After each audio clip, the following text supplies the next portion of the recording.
નમસ્કાર દર્શક મિત્રો, હું આપની સાથે છું રાખી અંજારિયા. સ્વાગત છે આપનું કચ્છ ઉદય ટીવી ન્યૂઝમાં. તો દર્શક મિત્રો, જોઈએ આજના સમાચારો વિસ્તારથી. ભચાઉ તાલુકાના ચોપડવા પાસે બુધવારે સવારે ગમખ્વાર અકસ્માત સર્જાયો હતો, જેમાં 2 લોકોના મોત થયા હતા. મળતી વિગતો મુજબ ભચાઉ ગાંધીધામ હાઈવે પર રાત્રિના આ બનાવ બન્યો હતો.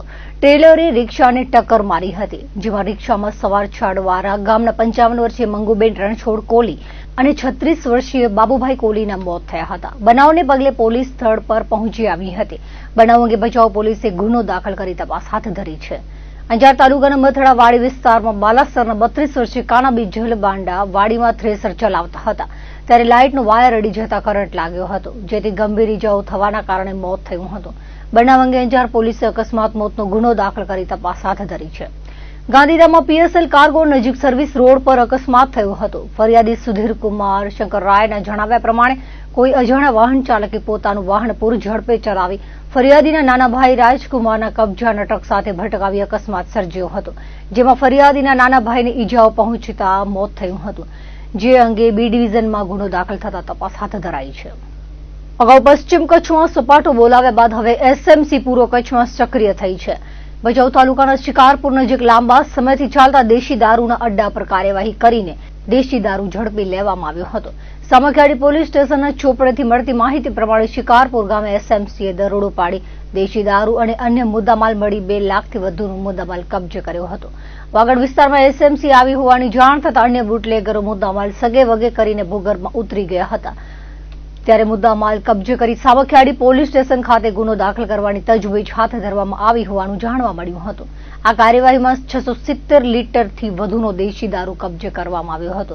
આ કાર્યવાહીથી વહીવટદારોમાં પણ ફફડાટ ફેલાઈ ગયો હતો. કચ્છમાં પોર્ટ અને કંપનીઓમાં આયાત નિકાસ થતા માલની ગોલમાલ વધી છે, ત્યારે હાઈવે હોટલ પરથી માલ સામાન સગે વગે કરવાના વધુ એક કિસ્સાનો પર્દાફાશ થયો છે.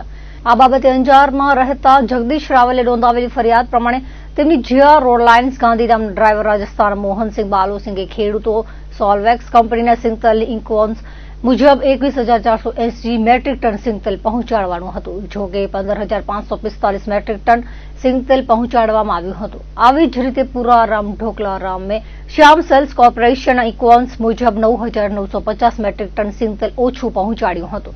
બંને જણાએ ભેગા મળીને 20,26,416ની કિંમતનું સિંગતેલ ભચાઉના વિરાત્રા હોટલ પાસેથી કાઢી લઈ સગે વગે કરતા ભચાઉ પોલીસમાં ગુનો દાખલ કરાવાયો હતો. મહત્વનું એ છે કે આ સિંગતેલ ગોંડલથી ભરવામાં આવ્યું હતું, જેમાં રસ્તામાં સિંગતેલ કાઢી લઈ મુન્દ્રા પોર્ટમાં ઓછો જથ્થો પહોંચાડવામાં આવ્યો હતો. ઔદ્યોગિક નગરી મુન્દ્રામાં ધડાકો થતા 5 લોકો ગંભીર રીતે દાઝ્યા હતા, જેઓને પ્રાથમિક સારવાર આપી વધુ સારવાર માટે તાત્કાલિક ભુજની જીકે જનરલમાં ખસેડવામાં આવ્યા હતા. મુન્દ્રા પોલીસમાંથી મળતી વિગતો મુજબ આ બનાવ ગેસનો બાટલો ફાટવાથી બન્યો છે, જેમાં મુન્દ્રામાં રહેતા સુજીત રોય, મણિક કરમકર, જયંતુ કરમકર, હરિ રોય અને અતુ મોંડલ નામના પરપ્રાંતીય યુવકો દાઝી ગયા હતા, જેમાંથી એક શખ્સ વધુ ગંભીર રીતે દાઝી ગયો હતો. પ્રાથમિક સારવાર આપીને તાબડતોબ ભુજની જીકે જનરલ હોસ્પિટલમાં ખસેડવામાં આવ્યા હતા. ઇમરજન્સી વિભાગમાં તબીબો દ્વારા તેમની સારવાર શરૂ કરવામાં આવી છે. મુન્દ્રા પીઆઈ આરજે ઠુમ્મર સાથે વાત કરતા તેમણે રાસાપીર સર્કલ પાસે ઘટના બની હોવાનું જણાવ્યું હતું અને ઘાયલો હોસ્પિટલમાં સારવાર હેઠળ છે. હાલ ઘાયલોની સારવાર ચાલી રહી છે. બનાવ કઈ રીતે બન્યો તે સહિતની દિશામાં તપાસ શરૂ કરવામાં આવી છે. કચ્છ સહિત રાજ્યોમાંથી નૈઋત્યના ચોમાસાએ વિધિવત વિદાય લઈ લીધી છે. આ વર્ષે કચ્છ પર અપાર હેત વરસાવી કચ્છની ધરાને મેઘરાજાએ તૃપ્ત કરી છે. ચોમાસાની વિદાય બાદ આજે મુન્દ્રા પંથકના છૂટાછવાયા વિસ્તારોમાં વરસાદી ઝાપટા વરસ્યાના અહેવાલ પ્રાપ્ત થયા છે. કચ્છના છૂટાછવાયા વિસ્તારોમાં છેલ્લા થોડા દિવસોથી ધાબળિયો માહોલ જોવા મળી રહ્યો છે. બુધવારે સવારે મુન્દ્રા શહેર અને તાલુકાના છૂટાછવાયા વિસ્તારોમાં વરસાદી ઝાપટા વરસ્યા હતા. આસો મહિનાના પ્રથમ સપ્તાહે ભાદરવી ભૂસાકા સમો વરસાદ થયો હતો. મુન્દ્રા શહેર, પોર્ટ વિસ્તાર, ગુંદાલા, સમાગોગા, ઝરપરા સહિત ગ્રામ્ય વિસ્તારોમાં ઝાપટા વરસતા પાણી વહી નીકળ્યા હતા. મુન્દ્રાના વીર શહીદ માણસી સર્કલ પાસે બુધવારે સાંજે 4 વાગ્યાના અરસામાં કન્ટેનર ટ્રેલર પલટી ગયું હતું. 0 પોઈન્ટ પોલીસ ચોકીના ઇન્ચાર્જ જયેન્દ્રસિંહ ઝાલાએ જણાવ્યું હતું કે બોરાણા રોડ પરથી આ તેલ ભરેલું કન્ટેનર ટ્રેલર વીર શહીદ માણસી સર્કલ પાસે પલટી ખાઈ ગયું હતું. જે આ રોડ લાઇન ગાંધીધામનું આ ટ્રેલર હતું અને રાજકોટથી અદાણી પોર્ટ તરફ જતું હતું, ત્યારે પલટી ખાઈ જતા બનાવ બન્યો હતો. જોકે ટ્રેલર ચાલકનો આ બાદ બચાવ થયો હતો. કન્ટેનર ટ્રેલરમાં 22 ટન સિંગ તેલ હતું અને લાખો રૂપિયાની નુકસાની થઈ હતી. વીર શહીદ માણસી સર્કલ પર રોડ પર તેલની નદી વહી નીકળી હતી અને લોકો તેલ ભરીને લઈ જતા જોવા મળ્યા હતા. અબડાસા તાલુકા પંચાયતની મળેલી સામાન્ય સભામાં સ્ટેમ્પ ડ્યુટી અને 15માં નાણાં પંચના રદ થયેલા ખૂટતા કામોને બહાલી આપવામાં આવી હતી. અબડાસા તાલુકા પંચાયતના પ્રમુખ મહાવીરસિંહ જાડેજાના અધ્યક્ષપદે સામાન્ય સભા નલિયા ખાતે તાલુકા પંચાયતના સભાખંડમાં યોજાઈ હતી, જેમાં સ્ટેમ્પ ડ્યુટીની ગ્રાન્ટના કામોને તેમજ 15માં નાણાં પંચના રદ થયેલા ખૂટતા કામોની બહાલી આપવામાં આવી હતી. બેઠકની શરૂઆતમાં ગત સામાન્ય સભાની કાર્યવાહીનું વાંચન કરી બહાલી આપવા સાથે થયેલા ઠરાવોની અમલવારી અંગે ચર્ચા કરાઈ હતી. ગત વર્ષના વાર્ષિક હિસાબોનું વાંચન કરી તેને બહાલી આપવામાં આવી હતી. તાલુકા પંચાયત કચેરીમાં સ્વભંડોળમાંથી નવા કોમ્પ્યુટર સેટ ખરીદવા માટે ચર્ચા કરી બહાલી આપવામાં આવી હતી. બેઠકમાં તાલુકાના મુખ્ય મથક નલિયા ખાતે ગટરના વહેતા ગંદા પાણી અંગે વાયર સીટના તાલુકા પંચાયત સભ્ય મહાવીરસિંહ જાડેજાએ રજૂઆત કરી હતી. ગટરના ગંદા પાણીના લીધે અવરજવરમાં નાગરિકોને પડતી હાલાકી અને તેના લીધે રોગચાળો ફાટી નીકળવાની દહેશત વ્યક્ત કરી તાલુકા વિકાસ અધિકારીશ્રીને આ બાબતે યોગ્ય પગલાં લેવા અપીલ કરી હતી. આ ઉપરાંત અગાઉના મંડપ બિલના ખર્ચાને બહાલી આપી તેના ચૂકવણા કરવા ઠરાવ કરાયો હતો. વિસ્તરણ અધિકારી ભાણજીભા સોઢાએ જરૂરી માહિતી આપી હતી. વિવિધ શાખાઓના વડાઓએ ઉપસ્થિત રહી માહિતી આપી હતી. સભાના સચિવ અને તાલુકા વિકાસ અધિકારી સુનિલ ચૌધરી દ્વારા તાલુકાની આંગણવાડીઓમાં કમ્પાઉન્ડ વોલના કામો હાથ ધરવાની કામગીરીની માહિતી આપી હતી. બેઠકમાં જિલ્લા પંચાયત સભ્ય પરસોત્તમ મારોવાડા, હાજી તકીશા બાવા, તાલુકા પંચાયત ઉપપ્રમુખ રમીલાબેન ગજરા, કારોબારી ચેરમેન જયદેવસિંહ જાડેજા, સામાજિક ન્યાય સમિતિ ચેરમેન શિવજી કાનજી મહેશ્વરી, વિપક્ષી નેતા દાડાભાઈ જત તથા તાલુકા પંચાયત સભ્યો ઉપસ્થિત રહ્યા હતા. જ્યારે તાલુકા પંચાયતની સભાખંડની અંદર તાલુકા પંચાયત સામાન્ય સભા ભરવામાં આવી, એની અંદર 15માં નાણાં પંચના જે પણ કામો ગામોની જિલ્લા કક્ષાથી આવ્યા હતા એ જ ગામોની અંદર ઇન્ટરલોકની જગ્યાએ બીજું કામ સિલેક્ટ કરવામાં આવ્યું અને સ્ટેમ્પ ડ્યુટીના જે 20 લાખ રૂપિયા હતા એનું પણ આયોજન કરવામાં આવ્યું અને બીજા પણ નાના મોટા જે તાલુકા કક્ષાએ 5 કોમ્પ્યુટર લેવાના હતા 10 એની પણ મંજૂરી આપવામાં આવી. બધા જ સભ્યો દ્વારા અને સર્વનું આજે 23/9/25ના રોજ સામાન્ય સભાનું આયોજન કરવામાં આવ્યું હતું. એમાં નાણાં પંચના અગાઉના આયોજનમાં રદ કરેલા કામો 15માં નાણાં પંચના જે રદ થઈને આવ્યા હતા એના ફરીથી બીજા કામો સૂચવીને એને મંજૂર કરવા માટે અને સ્ટેમ્પ ડ્યુટીના કામો જે ઘટતી રકમ હતી સ્ટેમ્પ ડ્યુટીની એના કામો માટે સામાન્ય સભા બોલાવવામાં આવેલ હતી. ગટર માટે અગાઉ પણ એકવાર મને કોલ આવ્યો હતો, એટલે એકવાર મુંદ્રાથી જેટિંગ મશીન પુરાઈને ગટરની સાફ સફાઈ કરવામાં આવેલી હતી. ફરી આજે પણ સરપંચનો ફોન આવ્યો એટલે હમણાં બપોર બાદ હું ત્યાં વિઝિટ કરતા હોઉં છું. જે કંઈ પ્રશ્ન હશે એનું નિરાકરણ તાત્કાલિક કરાવી દઈશું. નહીં હાજર થયા હતા, એમના મેડિકલ રીઝન હતું પણ ફરી પાછા હાજર થઈ ગયા છે. ભુજ શહેરમાં નવરાત્રી દરમિયાન કોઈ અનિચ્છનીય બનાવ ન બને અને શાંતિથી તહેવારની ઉજવણી થાય તે માટે જે તે પોલીસ સ્ટેશન દ્વારા તો બંદોબસ્ત રાખવામાં આવ્યો છે. આ સાથે જિલ્લા સ્તરે એની ટીમો બનાવાઈ છે.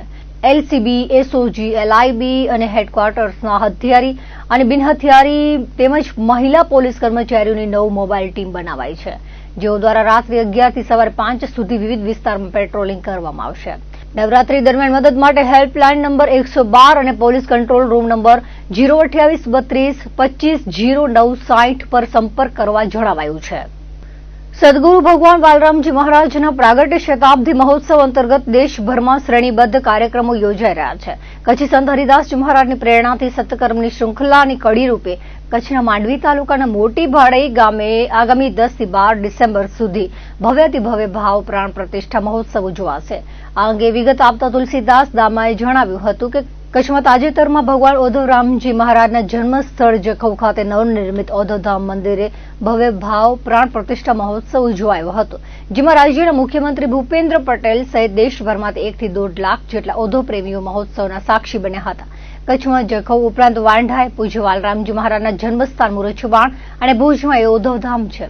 ગુજરાત અને દેશભરમાં વાપી, વલસાડ, ઉમરગામ, મુંબઈ, ઘાટકોપર, વાસી, કોલ્હાપુર, હરિદ્વાર વગેરે સ્થળોએ પણ ઓધવધામ બન્યા છે, જ્યાં દરરોજ વાલરામ ચાલીસાના પાઠ, રુદ્રી, શિવ પૂજન, મા હિંગલાજ, મા ઉમિયા, ભગવાન શ્રીકૃષ્ણ, ભગવાન ઓધવરામ, ભગવાન બાલરામજીનું પૂજન અને વિવિધ ધાર્મિક અને સામાજિક કાર્યો, સમાજ સંગઠનના કાર્યો થતા હોય છે. આવું જ એક પવિત્ર સ્થળ માંડવી તાલુકાના મોટી ભાડઈ ખાતે નિર્માણ થયું છે. મોટી ભાડીમાં નવનિર્મિત ઓધવધામ ખાતે આગામી 10 થી 12 ડિસેમ્બરના ભવ્ય ભાવ પ્રાણ પ્રતિષ્ઠા મહોત્સવ ઉજવવામાં આવશે, જેમાં ઉપસ્થિત રહેવા સર્વે ઓધવ પ્રેમીઓને નિમંત્રણ પાઠવ્યું હતું. માંડવી તાલુકાના મોટી ભાડઈ ગામે ભવ્ય ઓધવધામનું નિર્માણ કાર્ય પૂર્ણતાના આરે પહોંચ્યું છે. મોટી ભાડઈ ભાનુશાલી મહાજન અને યુવક મંડળ તેમજ સમગ્ર કંઠીપટ ભાનુશાલી મહાજનો, કચ્છી ભાનુશાલી સેવા સમાજ ટ્રસ્ટ, કચ્છી ભાનુશાલી દેશ મહાજન તથા અખિલ ભારતીય હરિઓમ પરિવારના ઉપક્રમે ભગવાન સદગુરુ વાલરામજી પ્રાગટ્ય શતાબ્દી મહોત્સવની ઉજવણીના ભાગરૂપે સંત હરિદાસજી મહારાજના પ્રેરણાથી નવનિર્મિત ઓધવધામ મધ્યે ભગવાન વાલરામેશ્વર મહાદેવ, મા હિંગલાજ, મા ઉમિયા, ભગવાન શ્રી કૃષ્ણ, ભગવાન ઓધવરામજી અને ભગવાન વાલરામની મૂર્તિ ભાવ પ્રાણ પ્રતિષ્ઠા મહોત્સવની તડામાર તૈયારીઓ શરૂ થઈ છે. જખૌના ઓધવધામ ખાતે ભવ્યાતિ ભવ્ય મહોત્સવની ઉજવણી બાદ કચ્છના આંગણે વધુ એક પાવન અવસર આવ્યો છે, ત્યારે સર્વે ગુરુપ્રેમીઓમાં અતિ આનંદ અને ઉત્સાહ છલકાઈ રહ્યો છે. મોટી ભાડઈ પ્રતિષ્ઠા મહોત્સવ સમિતિ અને સમસ્ત ઓધવધામના ઉપક્રમે ભવ્ય મહોત્સવની તૈયારીઓનો ધમધમાટ જોવા મળી રહ્યો છે. લગભગ આ ઓધવધામ જખૌ પ્રાગટ્ય સ્થળ છે. અહીંયાથી આપણે આમ જઈએ તો વાંડાએ કર્મસ્થળ છે ઓધારામ બાપા, અને કચ્છમાં વાલરામજી મહારાજનું પ્રાગટ્ય સ્થળ મુરજબાણ છે. ત્યાંથી આપણે આગળ નીકળીએ તો ભુજમાં ઓધવધામ છે.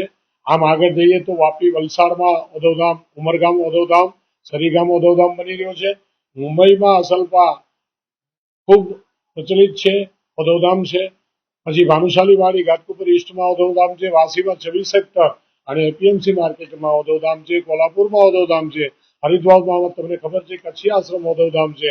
અત્યારે ભાડઈમાં મંદિર તૈયાર થઈ ગયું છે અને આ 10, 11, 12 એટલે ડિસેમ્બરના ભાડઈમાં ઓધવધામનો ભાવ પ્રતિષ્ઠા મહોત્સવ થઈ જવા રહ્યો છે.